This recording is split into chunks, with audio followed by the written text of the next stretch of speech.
Hello, Dental A Team listeners. This is Kira Dent, and I just wanted to say thank you so much for being part of my Dental A Team family.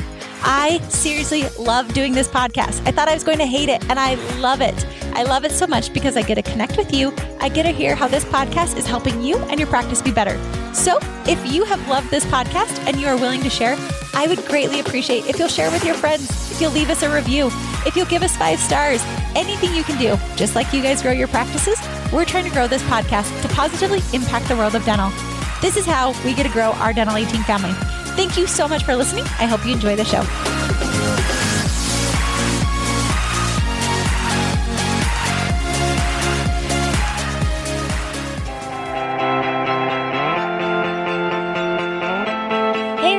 Welcome to the Dental A Team podcast. We're your hosts, Kira Dent and Dr. Mark Costas. Mark and I had this crazy idea that maybe we could combine a dentist and a team member's perspective because let's face it, dentistry can be a challenging profession with those two perspectives. And Dental A Team podcast was created. I'm a practicing dentist, a multiple practice owner, a dental performance coach, and the founder of the Dental Success Institute. I've been a dental assistant, treatment coordinator, scheduler, biller, office manager, current practice owner, and international dental consultant. Mark and I don't just understand you, we are you. Our goal is to positively impact the world of dentistry by sharing our lessons learned from the road in hundreds of dental offices. 2 perspectives, 1 mission, to help dental professionals reach their full potential. Welcome to the Dental A Team podcast.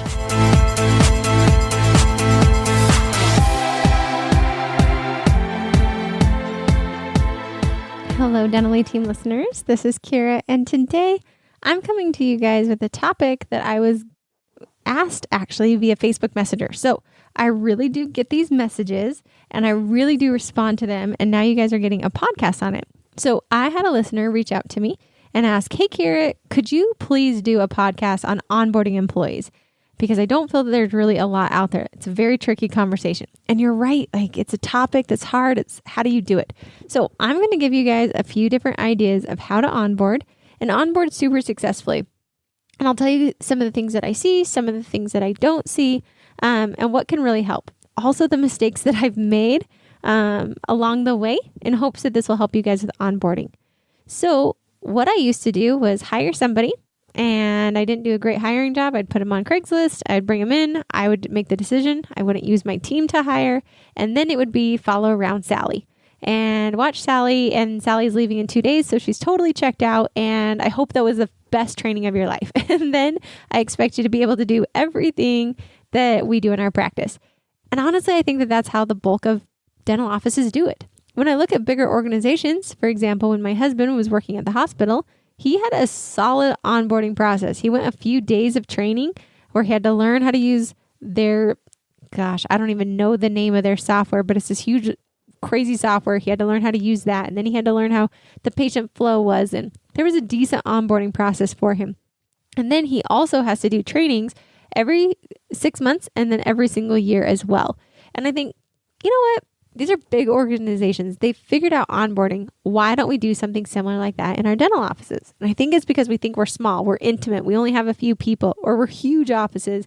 And you know what? We've got this dialed in. So I'm going to speak to small offices and then big offices of the 2 different ideas that I have for you guys. So with small offices, I think it's important to think of yourself as a big office because otherwise you'll never get your systems dialed in. So it's ultimately going to tie into bigger offices. For one, as a big office, I strongly advise, and I just started doing this in my own company, of having an onboarding specialist. So when you're over 20 employees, have somebody where their main job is to hire, to keep people hired in place.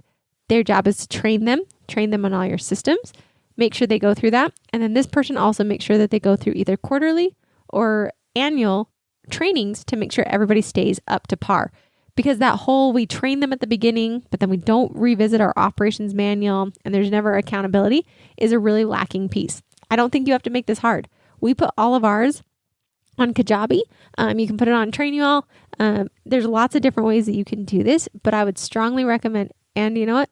It was not a fun process. It took me a long time, but I was super committed because my goal is that from the time I interview you, I want in 30 days you to be totally up to par within our businesses. And then you have 90 days to get really up to par. And then I'm going to keep credentialing you to make sure you stay up to par. I don't want to do a one and done process. So bringing on employees, something that I found though is that we also try to train them when they're also in the heat of the moment. So like, hey, answer the phones, but I'm going to train you on how to do our office. That can be effective, but it can also be very ineffective. So I recommend you have your operations manual done. If you haven't done that, go back and listen to it. Get that thing done, like bust that baby out. If you don't have an operations manual done, pick the top 10 systems that must be learned within the first 30 days. I'm talking morning huddles, handoffs, the way you sterilize, like the most important things. Write up the massive list of all the systems and things in your practice that you would love this new person to know how to do, and then break it up into the first 30 days, 60 days, 90 days. In the Dental A team, I'm happy to share with you guys, I've made quite a few extensive training plans for dental assistants, all positions. And I totally swiped this from one of my favorite offices in New Jersey. And he took this idea from when he worked at the hospital. And what he does is he has a 30, 60, 90. We broke it apart and we have all the things that they're going to need to learn how to do. But what we did is we gave autonomy to these new people. So here is what you need to get done in 90 days. Here's what needs to be done in 30, 60, and 90. Then what the employee does is they sign off when they think they've mastered one of these items. But then they take it to a coach, so a team member that also signs off on them. So within 90 days, they themselves have said they know how to do it. Plus, they've had a coach agree that that person knows how to do it.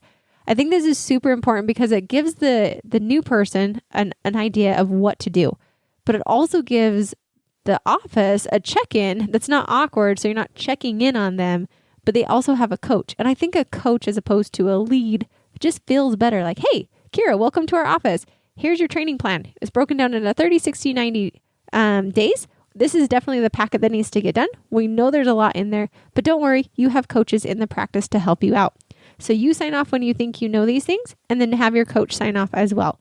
Some of these things will be role played out, like how to do a perfect patient experience the way we do it, and other things will not be role played out.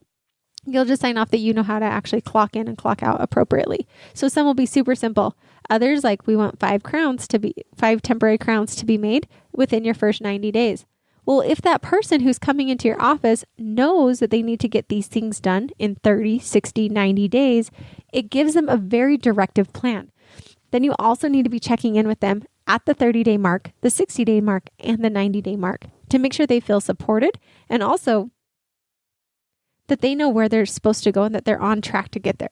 It really is a crummy day when 90 days rolls around, and guess what?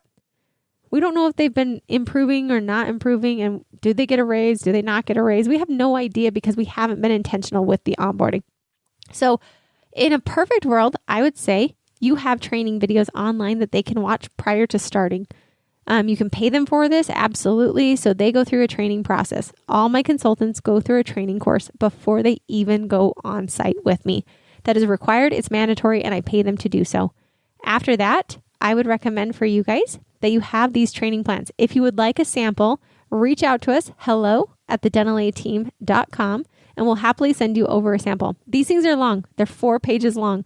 I put a lot of time, effort, and energy into them. So we'll send you happily one sample so you can take a look at it and make them your own for your office. Then after that, show them this training plan.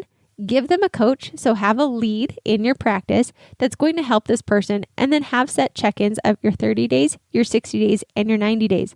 This should be done for every single position in your practice. It should be done for dental assistants, hygienists, treatment coordinators, schedulers, billers, office managers, regional managers, associate doctors, every single person in the practice, HR, marketing, I don't care who you got, have this there for them. And then after that, once you go through your 90 days, that's when you then roll into self-assessments once a month. You've already been meeting with this person once a month anyway, so they're going to be prepared to do this with you in consecutive months after that. It's just part of the game. And I think that when you give people the autonomy, it also helps you see, do they take the initiative? Do they figure it out?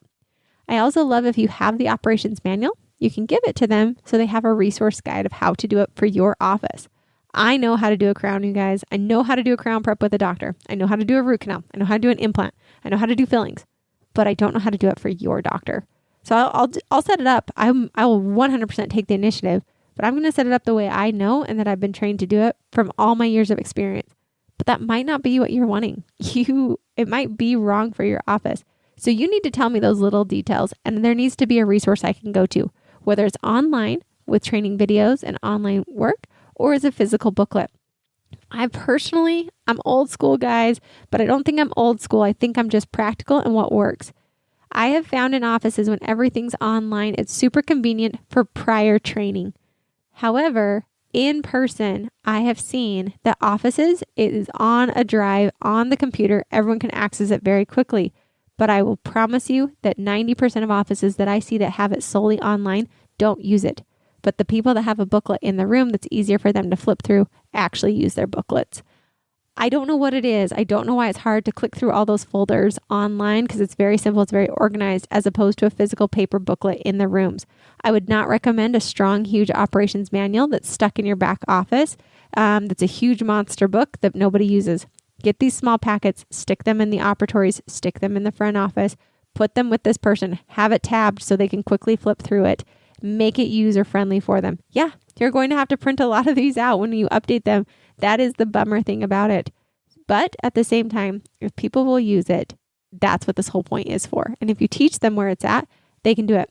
I strongly recommend having these books in alphabetical order with an index.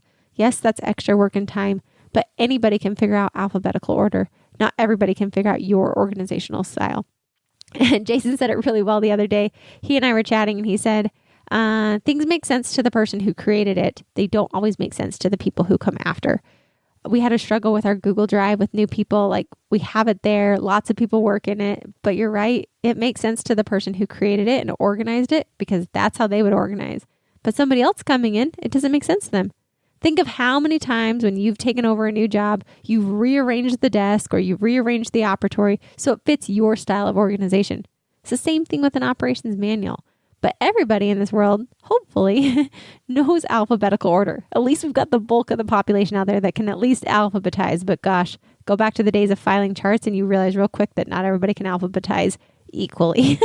But I would strongly recommend you have a table of contents with this operations manual of a quick reference guide that you show this new employee. In a perfect world, I would also recommend that they have 1 or 2 days, maybe 3, where they don't actually work clinically or in the front line. Super boring to observe. Super boring. But if they can observe and you kind of have a mapped out outline of what you want them to learn, those top 10 things or procedures or whatnot, that will also help them. If you can't do that, because most of the time we hire when we need somebody as opposed to hiring when we're in the plenty, getting prepared for it, I would recommend in your morning huddle for dental assistants and hygienists, like if you're trying to train them on a procedure, that they actually select a procedure that they will do, that they need to learn. So for example, let's say your new assistant who's never done implants. Well, for the first 90 days, they actually will say in the morning huddle, like, okay, I'm going to take the 10 o'clock implant patient. They have no clue what they're doing. So another assistant can help them. And the doctor knows, like, hey, alert, you're having the training assistant with you at 10 o'clock. So be extra patient, show them how to do this. And then make sure your assistants have pictures of your tray setups, your sterilization, as much as you can simplify. Because I also see offices that get over systematized and they make it way too complicated. So I always say, build your whole onboarding process, build your operations manual, build your room forms and all those things. Then go back through and see how you can simplify it and make it simpler. And then do that exercise at least once a year, if not once a quarter or once every 6 months. Because the first time I made my consultant onboarding course, it was super awesome, you guys. And if any of you ever want to become a consultant, please reach out. We are hiring consultants, and I do have a consulting course that you're more than welcome to take as well. So if that's ever been a dream of yours, please reach out. We're 100% accepting people all the time. I'm very passionate about talent and culture and really the personality to make sure you fit with us. But by all means, we can teach how to be a consultant.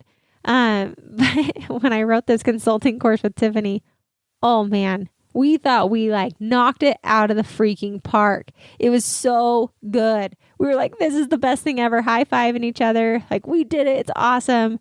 And then we sent some people through it and our results were not delivering what we thought we had written.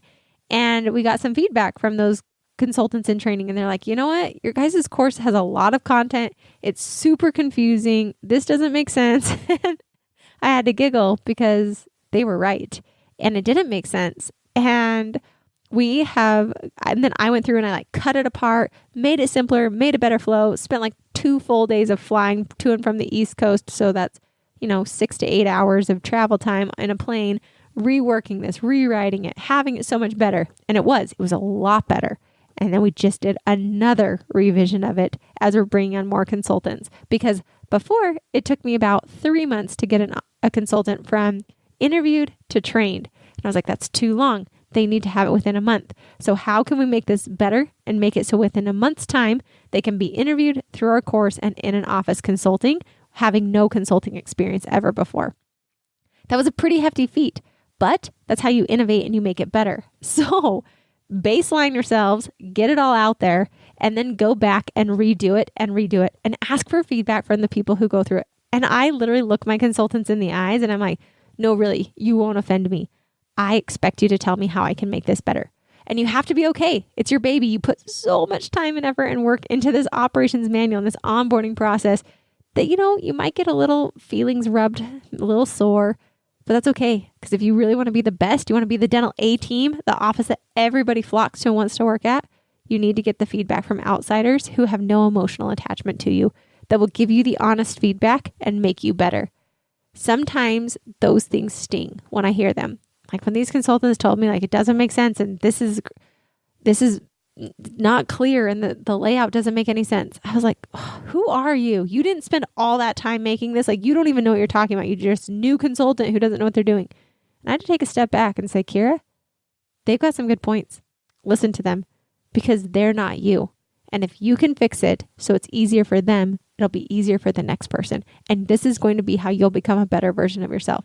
I will tell you that I have to swallow, look them in the eyes and say, thank you so much for telling me, even though I want to scream at them and rip their eyes out and be like, that was the rudest thing you've ever told me. But reality is, the more you can say thank you, the more you can tell people like, yes, I want to hear the feedback and actually mean it. I used to tell people all the time, like, I want the feedback. But deep down, I'm like, I don't really want to hear your feedback because I know I'm awesome. I didn't really want to hear it. Or I was like, no, I know what I'm doing. Don't tell me what to do. The more I've been able to say like, no, really, tell me the feedback. Give me the feedback. And even though it bruises my ego a little bit, I am so appreciative and I've become so much better by other people telling me how to improve my processes. So in a nutshell, onboarding of employees, have a really awesome hiring process. If you haven't gotten our hiring course, go to thedentalateam.com, go to our hiring course, use coupon code HIRE7, I think that's still available. If not, just snag it. It's super cheap and it is one of the best resources I've ever made. And I'm not just bragging. I mean it. It was a lot of years to make that. And I've heard amazing things from people. Like, go get that hiring course right now, so you hire really good people and you start it off correctly.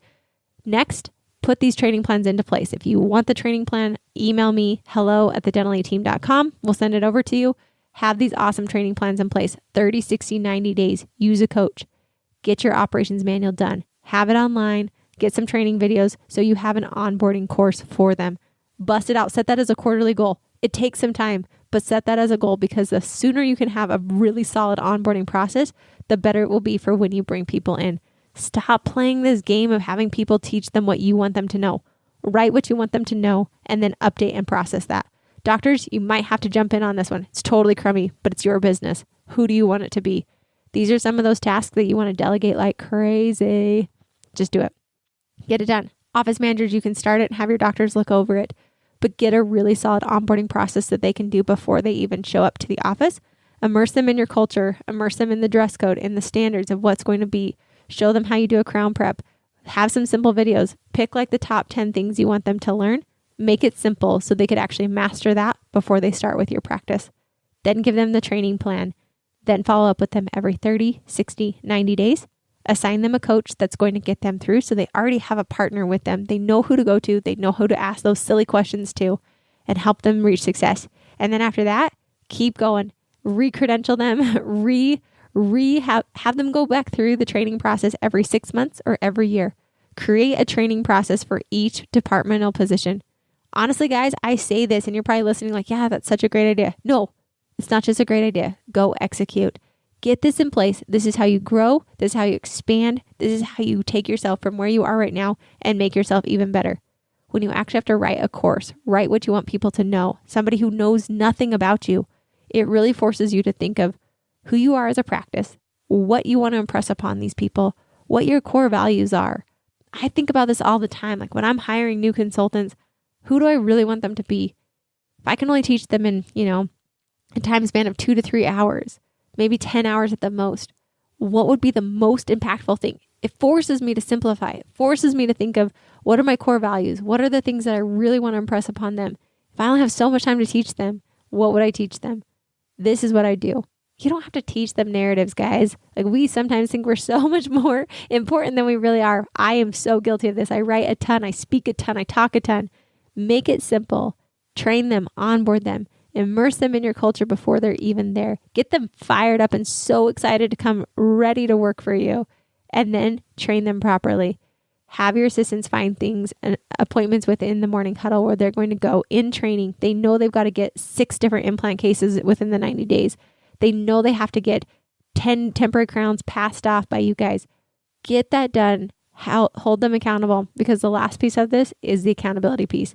If you give them all these tools, but you don't follow up with them and check in and make sure your training process actually works, there's no reason to do the system.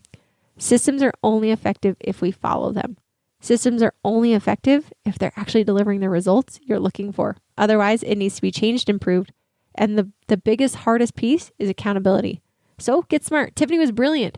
Instead of us reaching out to them, we told them to email us when they got to a certain point in the curriculum. Work smarter, not harder. Find those ways. Empower your people. This goes out to that awesome listener who emailed me and sent me a message and said, hey, how do we do an onboarding process? I hope I answered your question. I hope I gave you so many great ideas that you can go do. Reach back out. Let me know how this goes. What things you want me to go deeper into detail on.